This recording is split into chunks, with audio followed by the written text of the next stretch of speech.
मध्य Asia से आए आक्रमणकारियों में शक, पल्लव और कुषाण का नाम प्रमुखता से आता है, पर ये सभी भारत की बौद्ध संस्कृति से ऐसे घुल मिल गए कि आगे भारत ही नहीं बल्कि विदेशों में भी महामानव तथागत बुद्ध की परंपरा का प्रचार प्रसार करते हुए अपनी अमृत छाप छोड़ गए। आज इन सभी बातों को उत्खनन से प्राप्त साक्ष्यों को देखकर समझ सकते हैं। कण्व वंश की समाप्ति के बाद शक शासकों में रुद्रदमन द्वारा किए गए कार्यों का काफी साक्ष्य मिलता है, जिसमें रुद्रदमन की मुद्रा और लिखित अभिलेख आज काफी प्रचलित है। रुद्रदमन के द्वारा जो भी लिपिबद्ध किया गया वो सभी धम्म लिपि में और शिलाओं पर उकेरा हुआ है। शक सम्राट का लिखित ताम्रपत्र तक्षशिला विश्वविद्यालय से प्राप्त हुआ है। शक संबंध पंचांग को स्थापित करने का श्रेय इसी शक वंश को जाता है, लेकिन इनके कार्यकाल में किसी भी वेद और वैदिक ऋचाओं से युक्त किसी भी मंत्र का साक्ष्य नहीं मिला।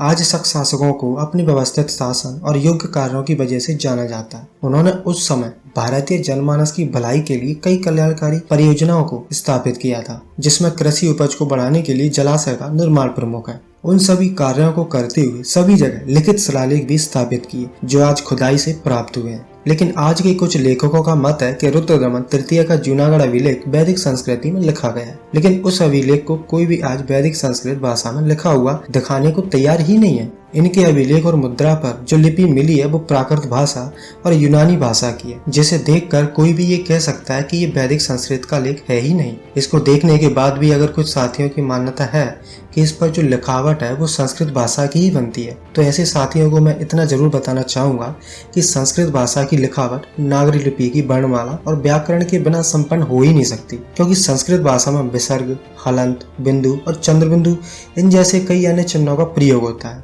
जो अन्य किसी भी लिपि से संभव नहीं है। इसलिए बगैर नागरी लिपि के संस्कृत भाषा की लेखनी कभी लिखी नहीं जा सकती। साथ ही सबसे अहम साक्ष्य एक और है कि रुद्रदमन की जो भी मुद्रा आज उत्खनन से मिला है और उस मुद्रा के ऊपर जो लिखावट है वो प्राकृत और यूनानी भाषा में की गई है। फिर संस्कृत और रुद्रदमन का क्या संबंध बना रहे हो? रुद्रदमन के काल में संस्कृत का कहीं कोई साक्ष्य मिला ही नहीं है। शक संवत जो भारत का राष्ट्रीय कैलेंडर है उसमें चैत्र वैशाख से लेकर फाल्गुन तक 12 महीने, जिन्हें लोग भूलवश हिंदू कैलेंडर समझ लेते हैं, वो हिंदू कैलेंडर नहीं है बल्कि शक संवत है। इस शक संबंध कैलेंडर का उपयोग ज्योतिषबाजी करते हैं। आज भी जो लोग कुंडली बनवाते हैं उनमें देखना कि शक संबंध जरूर लिखा होगा। इसका इजाद बौद्धों ने किया और फिर बौद्धों के पतन के बाद इसको ब्राह्मणीकरण करके कब्जाने की पूरी कोशिश की गई। पहले तो इसका नाम बिगाड़ने की कोशिश की गई और फिर धीरे से उसको किसी और से जोड़ने की कोशिश जारी रखी। ब्राह्मणों ने इसे संस्कृत में शालिवाहन शक कहना शुरू कर दिया। असल में जो शालिवाहन थे वो असल में सातवाहन थे, जिन्हें इन गपोड़ियों ने शालिवाहन कहकर ब्राह्मणीकरण करना शुरू किया था और बाद में इससे जुड़ी कई किताबें भी लिख डाली। अब उत्तर भारत के ब्राह्मण कैसे पीछे रहते, उन्होंने भी शक संवत को विक्रमादित्य संवत कहना शुरू कर दिया। आप जानते ही हैं कि 11वीं सदी में अलबरूनी जब भारत आए थे तब उन्होंने जो ब्राह्मणों की किताबें पढ़ी और जो उनसे सुना वही लिखा, और उसमें इनने लिखा कि विक्रमादित्य ने शकों को हराकर शक संबंध शुरू किया। अलबरूनी ने वही लिखा जो उत्तर के ब्राह्मणों ने उसे बताया। अब अपने दिमाग के छोटे से हिस्से से सोचिए कि जो राजा दूसरे को हराता है वो क्या हारे हुए राजा का नाम प्रचारित करेगा? विक्रमादित्य ने शकों को हराया तो अपने कैलेंडर का नाम शक संबंध क्यों रखा? ये तो हंसने वाली बात ही है कि ब्राह्मणों ने इसे कब्जाने के लिए कैसे कैसे बिना सिर पैर के प्रपंच रचते रहते हैं। पहले तो सातवाहनों का नाम तो जोड़ा ही जोड़ा, फिर सातवाहनों के इतिहास से भी खिलवाड़ कर दिया। दक्षिण के प्रतिष्ठानपुर के राजा शालिवाहन सातवाहन हाल ने यह संवत चलाया। कोई इसका प्रारंभ शालिवाहन के जन्म से मानते हैं। आगे इसमें लिखा है कि प्रतिष्ठानपुर में रहने वाले एक विदेशी ब्राह्मण की एक विधवा बहन से सातवाहन या शालिवाहन नामक पुत्र उत्पन्न हुआ। उसने उज्जैन के राजा विक्रम को परास्त किया, जिसके पीछे उसने प्रतिष्ठानपुर का राजा बनकर ताप्ती नदी तक का देश अपने अधीन किया और वहां पर अपना संबंध प्रचलित किया। ये बता रहा है कि शकों ने विक्रम को परास्त किया और अपना शक संबंध चलाया, और उधर उत्तर के ब्राह्मण लिखते हैं कि विक्रम ने शकों को हराकर शक संबंध शुरू किया।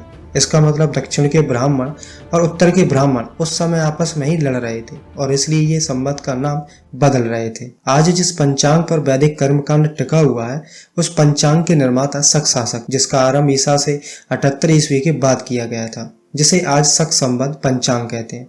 यानी कि इससे पहले वेद वैदिक संस्कृति वाले लोगों को दिन महीने जानने का कोई ज्ञान ही नहीं था। कमाल की बात तो देखो कि अजब गजब शक्तियों वाले काल्पनिक पात्र महाभारत रामायण की कथा कहानियां लिखकर उनके काल बताए जा रहे हैं, उनके बर्थडे मनाया जा रहा है, लेकिन प्रमाण एकदम शून्य है। जब इनके जन्म काल तिथि सब विदेशी शासकों जो भारत में आकर बुद्ध मार्गी हो गए थे उनके द्वारा बनाया हुआ कैलेंडर इस्तेमाल कर रहे हैं और बता रहे हैं हिंदू कैलेंडर। क्या लगा था कोई आपके झूठ को पकड़ नहीं पाएगा? इससे एक बात और साबित हो जाती है कि इन चून मंगों ने पिछड़े या छूत नीची जाति के लोगों को पढ़ने से रोकने का आदेश क्यों किया था? कैलेंडर के पहले इन्हें अपने बाप दादाओं के जन्म काल तिथि की कोई जानकारी नहीं थी। कैसे होगी? इनके बाप दादा उस समय गड़े गए होंगे तब होगी ना। अगली वीडियो में मैं बताने वाला हूँ सातवाहन जो बौद्ध अनुयायी बने उनका ब्राह्मणीकरण इन ब्राह्मणों ने कैसे किया।